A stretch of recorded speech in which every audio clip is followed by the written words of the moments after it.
This is incredible. When you think you're done, you want to add more. Chihuahua.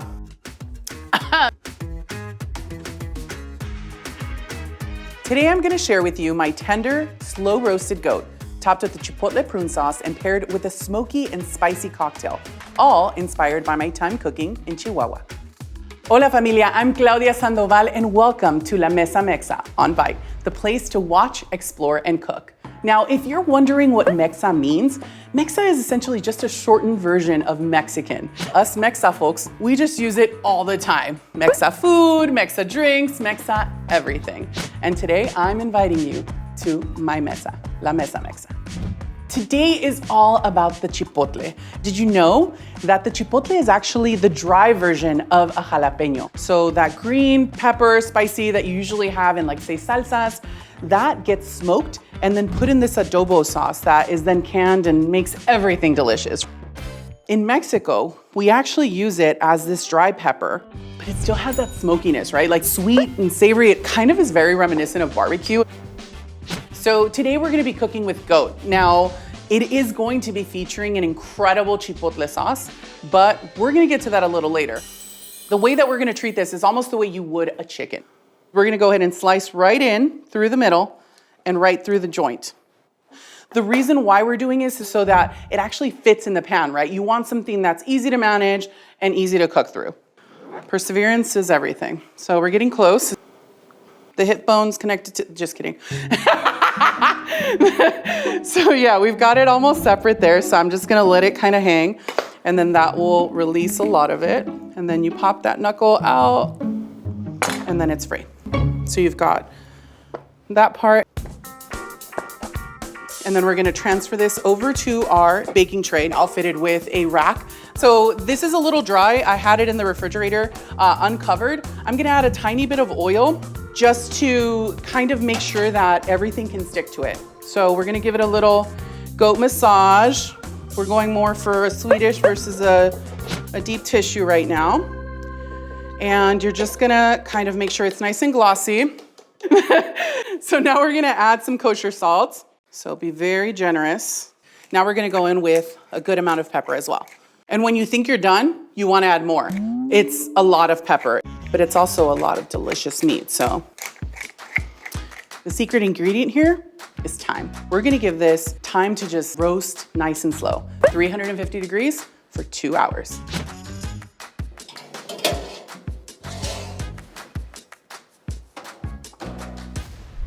All right, now I know you're thinking like, how's the goat gonna incorporate the chipotle?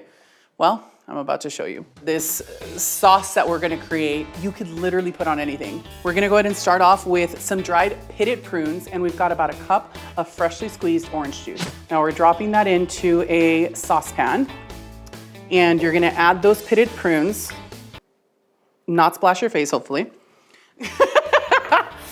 Now, what you're essentially doing is you're kind of like rehydrating those prunes. In Mexico, sometimes we'll use a prune that actually is a little bit different than this, and you have to boil them for a long period of time. This is my grandma's cheat way. Trust me, this is the best way. It's delicious. Now, you're gonna chop up just enough onion to really add kind of that savory aspect, right? So I don't chop onions the way that a traditional chef does, and I'm always asked about that. And I always say, well, I wasn't classically trained. I was trained by my abuela, and my abuela does it right. Can't tell me otherwise. This doesn't have to be a perfect chop because this is actually all going to be blended. We'll need 2 garlic cloves roughly. I like to run my knife through it just quickly, but essentially what you're trying to do here is you're gonna infuse a little bit of oil. So you'll drop some oil to an already warm pan. To that, we're gonna add that roughly half a cup of onion.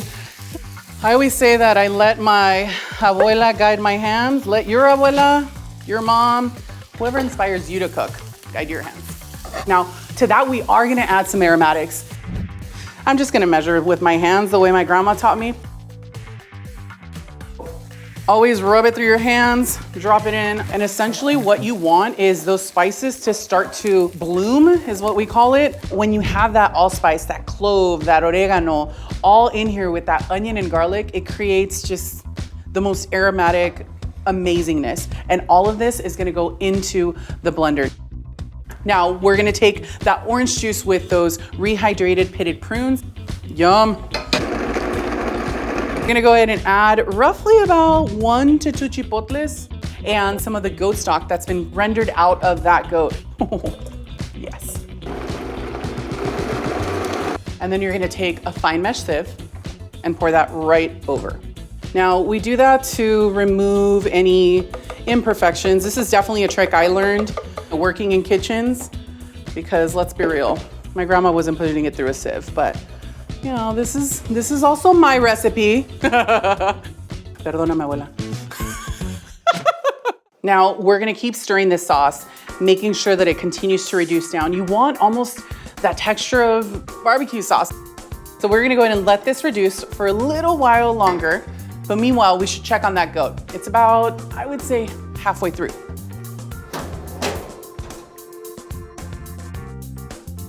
Sure enough.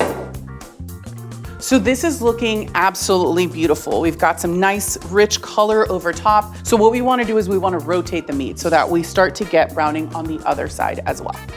Also, this ensures that all of that delicious fat continues to render through the meat and makes it all nice and juicy. One of the things I love about Chipotle is how incredibly versatile it is. Today, I'm gonna show you how I infuse one of my favorite alcohols with it. In fact, it's native to Chihuahua and to the region. It is Sotol. Now, Sotol is one of my favorite spirits. My hangovers might not say so, but it truly is such an incredible spirit.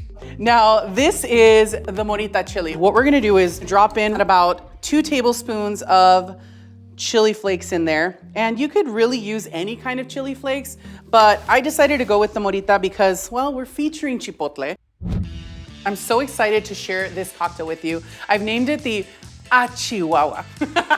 I know what you're thinking. You've probably heard Ay Chihuahua, but actually the Mexican Board of Tourism for Chihuahua calls it Ahhh Chihuahua. We pretty much just say it to kind of go, oh my gosh, like Ahhh Chihuahua, or when you don't want to curse. In this case, this is my homage to Chihuahua. Chihuahua was actually a place that I had never visited, even though I had family that lived right on the border. My family always ended up leaning toward Mazatlan, where my family is originally from. However, the first time that I tried Sotol was in Mexico City, of all places. But it was there that I actually met the tourism board for Chihuahua, and they were like, here's a sample of Sotol. And I was like, wait, what is Sotol? This spirit was made originally by the Tarahumara people, or the Raramuri, as they call themselves.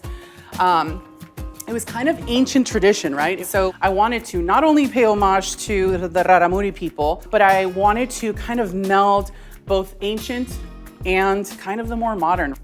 So what I've done is I've taken the lime of one juice. I'm sure you pretty much saw. I rimmed the glass. I like to use half of the glass. This way you can decide what kind of experience you want.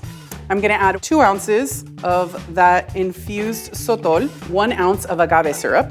You could absolutely use a simple syrup if you prefer. I just feel like we gotta keep it as Mexa as possible, because you're on La Mesa Mexa. All right, we'll add that lime juice into the shaker, and then we shake. And then we're gonna go ahead and pour. Now, I love this cocktail. It is so traditionally Mexican, so yummy, so delicious, and so sweet and balanced. I always say that a margarita tastes better in Mexico, but maybe today it's gonna taste better in your home. All right, let's try it.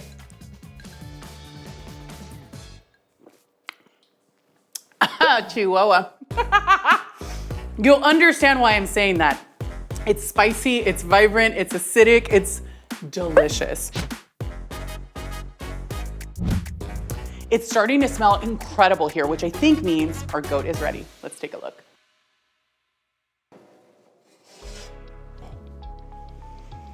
Yeah, that looks incredible. After taking it out, it's super important that we let it rest. So I'm gonna cover it with some aluminum foil and let it sit for roughly about 15 to 20 minutes. Now, I pre-prepared a rajas, which is essentially just poblano peppers, Anaheim peppers that I've charred, grilled, and then sauteed with a little bit of tomato. This is nice and warm and yummy. I've added some corn in there. Now it's time to go ahead and start carving our goat. I'm gonna take a very small paring knife just to kind of start separating this meat from the bone. And again, you want that nice and crispy skin. You hear that? That's exactly what you want. Now this smell is just so evocative of all of the time I've spent in Chihuahua and in the north. They are the masters at this dish. I'm gonna grab some of that delicious sauce that we've been reducing down with all of that chipotle, all of those amazing herbs, that prune, and we're just gonna glaze that over the top of that slow roasted goat and garnish that beautiful plate. I have to get in here. I absolutely have to get in here and try it. It looks incredible. I bet it's gonna taste incredible. Chihuahua. Tasting all of that chipotle in that prune sauce with the sweetness, but then you've got this like delicious Chihuahua cocktail with the infused Sotol, and it's sweet, but it's salty and it's acidic, and so it brings you right back into this unctuousness of you're eating something that it has been cooked for a long time. This screams Chihuahua, but above that, it screams Chipotle and how versatile this ingredient is. It can be used in both sweet and savory and cocktails. Guys, the sky is the limit with this ingredient. It's no wonder it's one of my favorite chiles in Mexico. Thank you so much for joining me. Make sure that you join me back here on Bite Originals on YouTube for the next episode of La Mesa Mexa. See you then.